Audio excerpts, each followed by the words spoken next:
Hello, friends. At the start of the series on military law lectures, in the first session, I would like to indicate the contours of this complete series, what all it would cover, which would give you an adequate idea about the learning outcome from this series. Briefly, my introduction. My name is Major Gen Nilendra Kumar. I was the Judge Advocate General of Indian Army from 2001 to 8, and after my retirement in November 2008, then I took over as Director of Noida-based Amity Law School, a position which I held from 2009 to 16. I have written and lectured on military law, security jurisprudence, human rights, etc. And while with the Amity Law School, I used to teach professional ethics, law poverty, and development, and the other subjects as and when they came to me. And presently I am a visiting faculty at number of universities in India and outside. This series of lectures on military law has been divided and would be taken up as part of 4 different modules. What would each module consist would be indicated to you shortly. They will bring out the statutory provisions and other rules relating to military law. What is the aim of such enactments? And also it would be indicated as to how these rules have been interpreted by higher judiciary in their application as and when these matters were brought before the courts of law. Each lecture, how it would be delivered, I would like to tell you that it would take about 15 to 20 minutes in duration, and each lecture would highlight the object of that presentation, what are the applicable statutory provisions, how they are in actual practice applied, and their relevant case law would also be duly explained to you. The subject matter would be explained by different examples to make it uh, helpful to you, to explain to you the basic understanding of this topic. Start with module number 1 would cover introduction, Constitution of India and military law.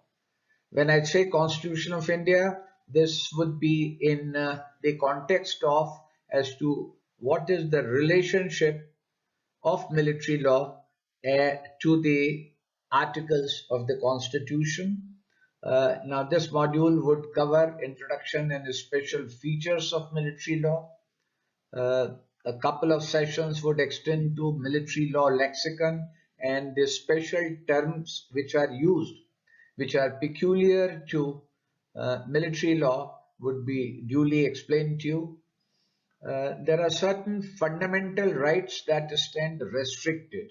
You are aware that Part 3 of the Constitution of India pertains to fundamental rights. Now, some of these rights have been restricted. That would be seen.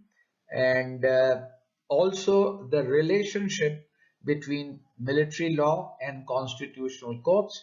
And this relationship obviously would cover the reach and the jurisdiction of special courts over military law. And lastly, it would deal with military law literature that you need to refer to. Module 2 would deal with introduction and service conditions, introduction to military law, what is its layout, what are the different chapters, what all does it cover. Then it will move on to what are the conditions of service. In this, the entry aspect to the army, whether it is for officers or for persons below officer rank, would be suitably illustrated.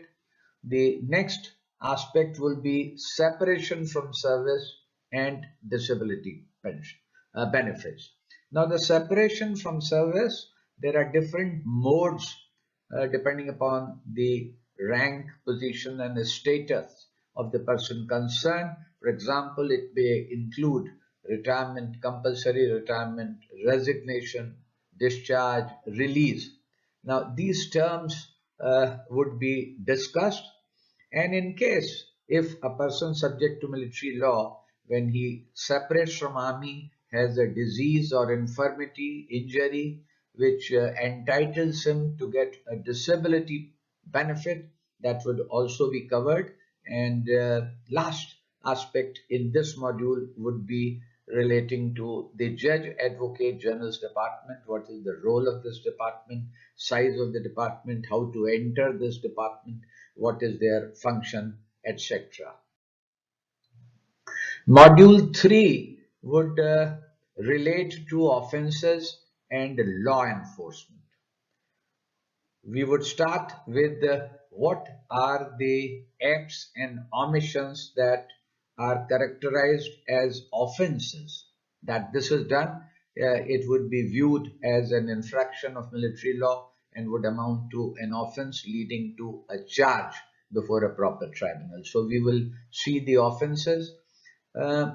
Duly linked with it will be that how the probe or the investigation process concerning these offences take place and what all are included in the pre-trial procedure. And you are aware that pre-trial means all the actions, procedures that are mandatory before the actual start of the trial. The next part would be the summary trial and summary procedure.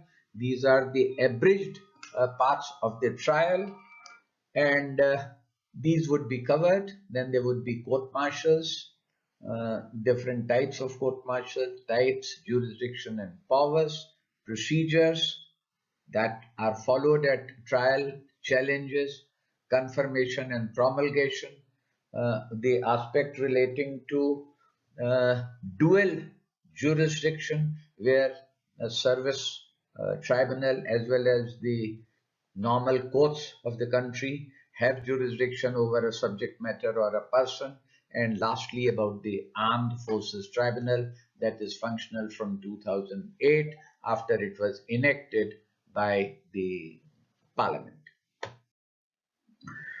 That leaves us with the last module, module number 4, that would relate to human rights and the law of armed conflict. Human rights would be duly covered in this, explained, discussed, and also the charter and the jurisdiction of National Human Rights Commission.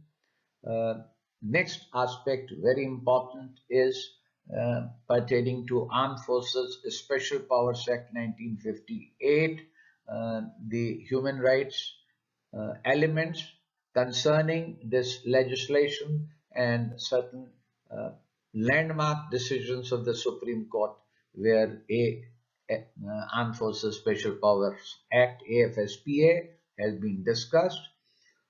Moving on to, in the next part, law of armed conflict, where there is a conflict between two states or a state and a non-state actor, a group, etc., which has led to couple of decades back to the setting up of International Criminal Court would be studied, and the case law relating to all these aspects would also be covered. In fact, the judgments would be covered relating to different topics as we are dealing with them. This broad discussion on the contours of this different modules, 4 different modules of this military law series would have perhaps indicated to you that this video series that we have planned on military law, it would benefit not only those who are desirous of joining the Judge Advocate General's Department, but also those who wish to otherwise make a career in the legal branch of paramilitary forces. These include Assam Rifles, Border Security Force, Central Industrial Security Force, etc., or those who are interested in law practice before court martials or armed forces tribunal, or some of you may be interested in joining in international tribunals, or perhaps take up a career as an author or a reporter on legal issues concerning the defense forces. Thank you.